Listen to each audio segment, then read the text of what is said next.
जय हिंद, नमस्कार। स्वागत है आपका आपके परिवार क्रैक विथ रवि में। बहुत दिनों के बाद आपका एक बार फिर से स्वागत है हमारे चैनल पे। मैं रवि आपका स्वागत करता हूं। आज हम लोग पढ़ेंगे स्टैटिक जीके। स्टैटिक जीके के इम्पोर्टेंट क्वेश्चन, उनका विश्लेषण, उनके बारे में जो इम्पोर्टेंट होगा रेलवे एनटीपीसी के लिए, एसएससी के लिए, एसएससी जीडी के लिए। ये प्रीवियस ईयर क्वेश्चन है, टीसीएस के द्वारा पूछे गए क्वेश्चन है। अगर आप हमारे चैनल पर नए हैं तो हमारे चैनल को सब्सक्राइब जरूर करें, शेयर करें, लाइक करें। चलिए शुरू करते हैं अपना पहला क्वेश्चन। पहला क्वेश्चन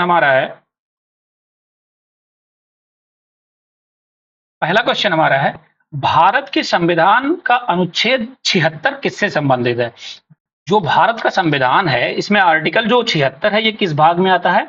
ये आता है भाग 5 में। किस भाग में? भाग 5 में। ये किससे संबंधित है? ये भारत के महान्यायवादी से संबंधित है। किससे? भारत के महान्यायवादी से संबंधित है। भारत का महान्यायवादी, जो भारत का महान्यायवादी होता है वो भारत का सर्वोत्तम कानून अधिकारी होता है। ये भारत का सर्वोत्तम कानून अधिकारी होता है। सर्वोत्तम कानून अधिकारी, ठीक।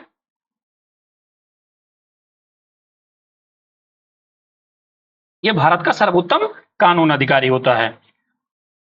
इस समय 16 नंबर के 16, ठीक है, इस समय 16 नंबर के हैं। कौन है इस समय महान्यायवादी? इस समय महान्यायवादी हैं आर वेंकट रमणी। कौन? आर वेंकट रमणी, ठीक। ये इस समय के हैं। चलिए अगले क्वेश्चन पे चलते हैं। अगला क्वेश्चन है, कुतुब मीनार की 5वीं मंजिल का निर्माण किसने करवाया था? कुतुब मीनार की 5वीं मंजिल का निर्माण किसने करवाया था? अब पहले कुतुब मीनार के बारे में जानते हैं। कुतुब मीनार का उद्घाटन किसने करवाया था या किसने बनवाना शुरू करवाया था? बनवाना शुरू करवाया था कुतुबुद्दीन ऐबक ने। किसने?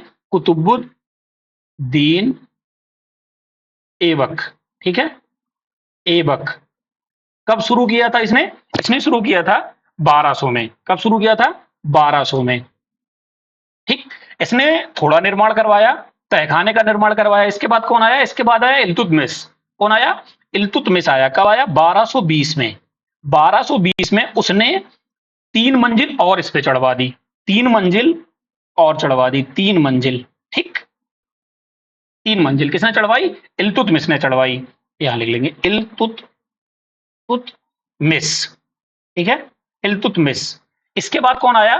जो उसकी 5वीं मंजिल और आखिरी मंजिल इसकी जो चढ़वाई इसने चढ़वाई फिरोज शाह तुगलक ने। किसने? फिरोज शाह तुगलक ने। इस क्वेश्चन का ऑप्शन नंबर 3, फिरोज शाह तुगलक। इसने कौन सी चढ़वाई? इसने 5th चढ़वाई और लास्ट चढ़वाई। चलिए अगला क्वेश्चन देखते हैं। अगला क्वेश्चन हमारा है, हिंदू उत्तराधिकार अधिनियम में वंशानुक्रम नियम को कब त्यागा गया? तो हिंदू उत्तराधिकार अधिनियम आया था 1956 में, ठीक है। इसमें वंशानुक्रम को खत्म कर दिया गया। ये नहीं किया गया कि ज्येष्ठ पुत्र ही राजा बनता था, ये हटा के वंशानुक्रम को खत्म कर दिया गया। ये कब आया था? ये आया था 1956 में। अगला क्वेश्चन, लोकसभा के अध्यक्ष किसके द्वारा अपने पद से हटाया जा सकते हैं? तो लोकसभा का जो अध्यक्ष होता है वो अपने पद से उसके खिलाफ वो किया जाता है, अध्यादेश पारित किया जाता है।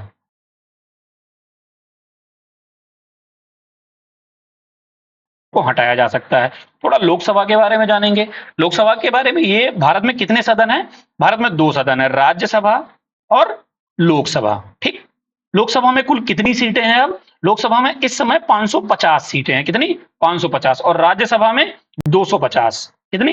राज्यसभा में 250 और लोकसभा में 550। 550 में क्या है? 550 में 530 सीटें जो हैं, जो 530 सीटें हैं ये राज्य से हैं। किससे हैं? राज्यों से हैं। और जो 20 सीटें बची हैं ये केंद्र शासित प्रदेश से हैं। किससे? केंद्र शासित प्रदेश, ठीक। और जो हमारा राज्यसभा है, राज्यसभा में कितनी सीटें हैं? 238 प्लस 12। 12 मतलब राष्ट्रपति नियुक्त करता है 12 लोगों को और 238 का अप्रत्यक्ष चुनाव होता है। चलिए अगले क्वेश्चन पे चलते हैं। अगला क्वेश्चन हमारा है 2011 के जनगणना के अनुसार निम्न में से सबसे कम आबादी किसकी थी? तो सबसे कम आबादी किसकी हुई थी? जब 2011 का जनगणना हुआ तो सबसे कम आबादी किसकी हुई? सबसे कम आबादी सिक्किम की हुई। कितनी आबादी इसकी थी? 6.11 6.11 लाख यहाँ की आबादी थी। सबसे ज्यादा किसकी हुई? सबसे ज्यादा किसकी हुई? सबसे ज्यादा यूपी की हुई। यूपी की कितनी हुई? लगभग 19 करोड़, 19 करोड़ के आसपास हुई। सबसे कम सिक्किम की, सबसे ज्यादा यूपी की लगभग 19 करोड़। चलिए अगले क्वेश्चन पे चलते हैं। अगला क्वेश्चन हमारा है वस्तु और सेवा कर ने भारत को बनाया है। वस्तु और जो जीएसटी, इसका मतलब क्या है? जीएसटी। जीएसटी क्या है? जीएसटी एक साझा कर है। साझा कर मतलब हर स्टेट का एक ही कर है। इसको क्या बोलते हैं? जीएसटी, एक साझा कर। जीएसटी के बारे में थोड़ा जानते हैं। जीएसटी क्या है? जीएसटी है 101 संविधान संशोधन। कौन सा? 101वां संविधान संशोधन। ठीक है, ये कॉन्स्टिट्यूशन अमेंडमेंट है, 101वां कॉन्स्टिट्यूशन अमेंडमेंट। जीएसटी की कितनी स्लेब हैं? जीएसटी की 4 स्लेब हैं। कितनी? 4 स्लेब। ठीक, कौन कौन सी? 5, 12, 18 और 28। जीएसटी की 5 स्लेब हैं, 5, 12, 18 और 28। जीएसटी कितने प्रकार की होती हैं? जीएसटी 3 प्रकार की होती हैं। एक होता है सीजीएसटी, सीजीएसटी, एक एसजीएसटी और एक आईजीएसटी। ठीक, ये होती हैं 3। और थोड़ा जीएसटी के बारे में जानते हैं। जीएसटी का प्रस्ताव कब आया था? तो जीएसटी का प्रस्ताव पहले राज्यसभा में आया। कब आया? 3 अगस्त को, 3 अगस्त 2016 को। उसके बाद 8 अगस्त को ये कहां आया? 8 अगस्त को आया ये, 8 अगस्त को आया लोकसभा में। ठीक, लोकसभा में। और 8 सितंबर को इस पे राष्ट्रपति जी ने साइन कर दी। ठीक, राष्ट्रपति जी ने। और ये लागू कब हुआ? ये लागू हुआ 1 जुलाई 2017 को। ठीक, पूरे भारत में लागू हो गया। चलिए अगले क्वेश्चन पे चलते हैं। अगला क्वेश्चन हमारा है कुलीक पक्षी अभ्यारण्य कहां स्थित है? क्या? कुलीक पक्षी अभ्यारण्य कहां स्थित है? कुलीक पक्षी अभ्यारण्य। तो कुलीक पक्षी अभ्यारण्य को एक और नाम से जानते हैं। इसका नाम क्या है? रायगंज। क्या? रायगंज, रायगंज। ठीक, रायगंज वन्यजीव अभ्यारण्य। क्या? रायगंज वन्यजीव अभ्यारण्य। इसको क्या बोलते हैं? कुलीक पक्षी अभ्यारण्य। ये कहां है? ये है पश्चिम बंगाल में। कहां है? पश्चिम बंगाल में। पश्चिम बंगाल के बारे में थोड़ा सा जान लेते हैं। पश्चिम बंगाल का गठन कब हुआ था? गठन हुआ था इसका 1 नवंबर 1956 को। कब हुआ था? 1 नवंबर 1956 को। इसका राजधानी क्या है? इसकी राजधानी है कोलकाता, कोलकाता। ठीक, इसके सीएम कौन है? ममता बनर्जी। सीएम कौन है? ममता बनर्जी। इस समय इसके गवर्नर कौन है? गवर्नर कौन है? इस समय इसके गवर्नर हैं डॉक्टर सीबी बोस, सीबी आनंद, आनंद बोस। ठीक, ये इस समय इसके गवर्नर हैं डॉक्टर सीबी आनंद बोस। कुलीक पक्षी अभ्यारण्य कहां है? कुलीक पक्षी अभ्यारण्य पश्चिम बंगाल में है। ठीक, इसका एक और नाम क्या है? इसका एक और नाम है रायगंज पक्षी अभ्यारण्य। पश्चिम बंगाल का गठन 1 नवंबर 1956 को। इसकी capital Kolkata, CM Mamata Banerjee, governor doctor CV आनंद बोस। चलिए अगला क्वेश्चन पे, अगले क्वेश्चन पे चलते हैं। निम्नलिखित में से कौन सा ओजोन को नष्ट करता है? तो ओजोन को सबसे ज्यादा नष्ट कौन करता है? ओजोन को सबसे ज्यादा नष्ट करता है क्लोरीन। क्या? Chlorine, CFC. एक गैस होती है सीएफसी। ठीक, ये किससे करती, ये क्या करती है? ये ओजोन परत को सबसे ज्यादा नष्ट करती है। इसको क्या बोलते हैं? क्लोरोफ्लोरोकार्बन। क्लोरो फ्लोरो फ्लोरो कार्बन। ठीक, क्लोरोफ्लोरोकार्बन ये सबसे ज्यादा ओजोन परत को क्षण करती है, नुकसान पहुंचाती है। अगला, तुकारोई का युद्ध कब हुआ था? तुकारोई का युद्ध किसके किसके बीच हुआ था? तुकारोई का युद्ध जो हुआ था वो हुआ था अकबर के बीच अकबर और बंगाल के मुगल के बीच, किसके बीच? अकबर वर्सेस बंगाल के मुगल, ठीक है, बंगाल के मुगल। ये कब हुआ था? ये हुआ था 3 मार्च 1975 को। कब? 3 मार्च 1900। ये एसएससी सीजीएल का प्रीवियस ईयर क्वेश्चन है। पिछली बार ये एसएससी सीजीएल के टायर 1 में आया था। कब हुआ था? 3 मार्च 1975 को हुआ था। जीता कौन था? जीता था अकबर। ठीक, अकबर जीत गया था। कब? तो इसको ऑप्शन नंबर बी सही है। ठीक, चलिए अगला क्वेश्चन करते हैं। क्या है? सिद्ध सिद्ध योगी ये किस डांस से संबंधित थे? तो जो सिद्ध योगी थे ये किसी से? कुचिपुड़ी से। कुचिपुड़ी कहाँ का डांस है? कुचिपुड़ी आंध्र प्रदेश का डांस है। कहाँ का? आंध्र प्रदेश का। आंध्र प्रदेश का ये शास्त्रीय नृत्य है। कितना? शास्त्रीय नृत्य। टोटल कितने शास्त्रीय नृत्य हैं? टोटल 8 शास्त्रीय नृत्य हैं। ठीक, चलिए अगला क्वेश्चन क्या है? अगला क्वेश्चन हमारा है कि संविधान सभा का 10वां सत्र कब आयोजित किया? तो संविधान सभा में कुल कितने सत्र आयोजित हुए थे? कुल 11 सत्र आयोजित हुए थे। ठीक, कुल 11 सत्र या अधिवेशन आयोजित हुए थे। जो 7वां सत्र इसका था ये 6 अक्टूबर से लेके और 17 अक्टूबर तक चला था। 6 अक्टूबर से लेके 17 अक्टूबर 1949 तक चला था। ठीक, कुल कितने सत्र हुए? कुल 11 हुए। ठीक, कुल 11 हुए। 10वां कब चला? और पहली बार संविधान के बारे में सबसे पहली बार सोच किसने किया था? तो जो सबसे पहले बार संविधान के बारे में बताया था 1934 में बी.एन. राव साहब ने। किसने? बी.एन. राव साहब ने बताया था कि भारत का एक संविधान होना चाहिए। सबसे पहले बी.एन. राव साहब ने बताया था। कुल कितने अधिवेशन हुए? कुल 11 अधिवेशन हुए। आखिरी कब हुआ? आखिरी हुआ 6 से 17 अक्टूबर तक। पहली बैठक इसकी कब हुई? इसकी पहली बैठक 9 दिसंबर को हुई। ठीक, इसका ऑर्डर आप याद कर लीजिए, 9, 11, 13। फर्स्ट, सेकेंड और थर्ड, ये 3 बैठक हुई थी 1946 में। चलिए अगले क्वेश्चन पे चलते हैं।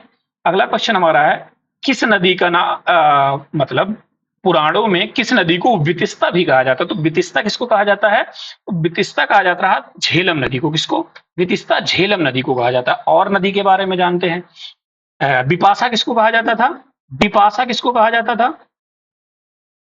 बिपाशा कहा जाता था ब्यास नदी को। किसको? ब्यास नदी को बिपाशा कहा जाता था। अस्किनी किसको कहा जाता था? अस्किनी अस्किनी कहा जाता था चिनाब को। किसको? चिनाब को। ठीक, और पौरुषणी किसको कहा जाता था? पौरुषणी पौरुषणी किसको कहा गया? पौरुषणी रावी को कहा गया। किसको? रावी नदी को कहा गया। और सिंधु को सिंधु ही कहा गया था। सिंधु को सिंधु ही कहा गया। ठीक, तो वितिस्ता किसको कहा गया? झेलम को।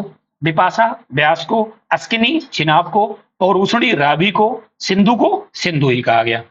चलिए अगले क्वेश्चन पे चलते हैं। अगला क्वेश्चन क्या है? भारत के राष्ट्रपति को पद से हटाने के लिए किस आर्टिकल में बताया गया? जो भारत का एक राष्ट्रपति होगा उस पर महाभियोग लगाया जाएगा, महाभियोग के द्वारा उसको हटाया जाएगा। वो किस आर्टिकल में है? वो है आर्टिकल 61 में। किसमें? आर्टिकल 61 में। ठीक, अगला क्या है? भारत के राष्ट्रपति द्वारा अध्यादेश की अधिकतम अवधि क्या होती? तो भारत का राष्ट्रपति अध्यादेश किस आर्टिकल से जारी करता है? ये आर्टिकल 123 से जारी करता है। किससे? 123 से जारी करता है। ये कब जारी करेगा? जब दोनों सदन नहीं होगा, जब राज्यसभा का सदन होगा ना लोकसभा का सदन होगा। ठीक, दोनों का सदन नहीं होगा तब ये अध्यादेश जारी करेगा। और अध्यादेश कितने दिन तक वैलिड होता है? अध्यादेश 6 माह और 6 सप्ताह के लिए वैलिड होता है। 6 माह 6 सप्ताह के लिए। कितने दिन के लिए? 6 माह 6 सप्ताह के लिए वैलिड होता है। अध्यादेश कब जारी करता है? जब दोनों सदन स्थगित होंगे। किस आर्टिकल के अनुसार? 123 आर्टिकल के अनुसार। इसी में हम देख लेंगे जो राज्यपाल होता है वो किससे जारी करता है? वो आर्टिकल 213 से जारी करता है। किससे? आर्टिकल 213 से राज्यपाल। ठीक, और 123 से राष्ट्रपति। चलिए अगले क्वेश्चन पे चलते हैं। अगला क्वेश्चन क्या है? इनमें से कौन सा सत्र लोकसभा का नहीं? तो लोकसभा के कितने सत्र होते हैं? लोकसभा के 3 सत्र होते हैं। कौन कौन से होते हैं? एक सत्र होता है लोकसभा का मानसून सत्र। ठीक है, शीत का बजट सत्र, सबसे पहले बजट सत्र, क्या बजट सत्र, बजट सत्र कब से कब तक होता है? बजट सत्र होता है फरवरी से लेके मई तक, क्या फरवरी से लेके मई तक क्या होता है? बजट सत्र होता है। फिर अगला कौन सा सत्र आता है? अगला सत्र आता है मानसून सत्र, क्या मानसून सत्र। मानसून सत्र कब से कब तक होता है? मानसून सत्र होता है जुलाई से लेके अगस्त तक, जुलाई से अगस्त के बीच में आता है, ठीक, ये मानसून सत्र होता है। अगला क्या होता है? एक और सत्र होता है, क्या होता है? शीतकालीन सत्र, शीतकालीन सत्र। ये कब होता है? ये होता है नवंबर से दिसंबर में। कब? नवंबर से दिसंबर तक। तो कौन सा सत्र नहीं होता है? ग्रीष्मकालीन कोई सत्र नहीं होता है। मानसून सत्र होता है, शीतकालीन सत्र होता है, बजट सत्र होता है। 3 सत्र होते हैं लोकसभा के। पहला सत्र क्या होता है? बजट सत्र होता है, फरवरी से मई के बीच में आता है। दूसरा मानसून सत्र होता है जो जुलाई और अगस्त के बीच में आता है। तीसरा शीतकालीन सत्र होता है जो नवंबर से दिसंबर के बीच में आता है। चलिए अगले क्वेश्चन पे चलते हैं। अगला क्वेश्चन है संसद की प्राक्कलन समिति में कितने सदस्य होते हैं? तो जो संसद की प्राक्कलन समिति होती है, इसकी स्थापना कब हुई थी? इसकी स्थापना हुई थी 1950 में। कब? 1950 में। इसमें टोटल 30 सदस्य होते हैं और सभी लोकसभा से होते हैं। क्या होते हैं? इनका कार्यकाल होता है 1 साल के लिए, कार्यकाल 1 साल के लिए होता है, ठीक, इनका कार्यकाल 1 साल के लिए होता है और सभी लोकसभा से होते हैं। कितने होते हैं? 30 होते हैं, ठीक। चलिए अगले क्वेश्चन पे चलते हैं। अगला क्वेश्चन है राष्ट्रपति अपना इस्तीफा किसे देता है? तो जो राष्ट्रपति होता है वो किस आर्टिकल के अनुसार इस्तीफा देता है? आर्टिकल 56 के अनुसार। क्या? आर्टिकल 56 के अनुसार वो अपना इस्तीफा उपराष्ट्रपति को सौंपता है। किसको सौंपता है? उपराष्ट्रपति को सौंपता है। इस्तीफे के 6 महीने के भीतर राष्ट्रपति का चुनाव हो जाना चाहिए। 6 महीने के बाद पद जो है वो खाली नहीं होना चाहिए। चलिए अगला क्वेश्चन देखते हैं। अगला क्वेश्चन हमारा है कि भारत का पहला महान्यायवादी कौन थे? तो जो भारत के सबसे पहले महान्यायवादी थे वो कौन थे? एमसी शीतलवाड़। ये कौन थे? ये फर्स्ट नंबर के थे। 16 नंबर के इस समय हो गए हैं 16वें। कौन हो गए हैं? आर वेंकट रमड़ी। कौन? आर वेंकट रमड़ी, ठीक। ये कौन हो गए हैं? ये 16 नंबर के हो गए हैं। और जीबी मावलंकर कौन थे? ये पहले लोकसभा के स्पीकर थे, लोकसभा स्पीकर, ठीक है, ये फर्स्ट लोकसभा स्पीकर थे। चलिए अगले क्वेश्चन पे चलते हैं। अगला क्वेश्चन है किस क्रिकेटर को बीसीसीआई पुरस्कार 2024 का जो बीसीसीआई अवार्ड है ये किसको मिला है? तो ये मिला है शुभमन गिल को। जो बीसीसीआई का सर्वश्रेष्ठ वार्षिक क्रिकेटर मिला है, किसको मिला है? शुभमन गिल को। ये करंट का क्वेश्चन है, ठीक। चलिए अगले क्वेश्चन पे चलते हैं। अगला क्वेश्चन है खेलो इंडिया यूथ गेम 2023। जो खेलो इंडिया यूथ गेम है 2023, इसकी मेजबानी कौन करेगा? इसकी मेजबानी करेगा तमिलनाडु। कौन करेगा? तमिलनाडु। तमिलनाडु के कौन कौन से शहर करेंगे? तमिलनाडु का शहर करेगा चेन्नई, मदुरई और कोयम्बटूर। ये इसके 3 शहर इसका मेजबान करेंगे। लगभग 5000 खिलाड़ी, 5000